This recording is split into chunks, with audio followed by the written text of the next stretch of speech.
Master making selections with these dimension selection tips. The Move, Rotate, and Scale tools can all be used to both select and deselect objects.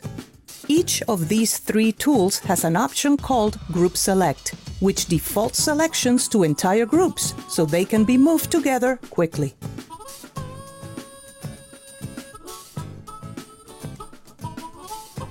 Use Command on Mac or Control on Windows to temporarily toggle Group Select off, allowing you to select components inside groups to customize them individually.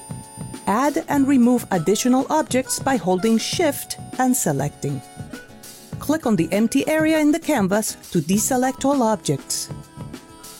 Use the Magic Wand tool to select part of objects and use the selection size setting to refine how large or small the selections to be.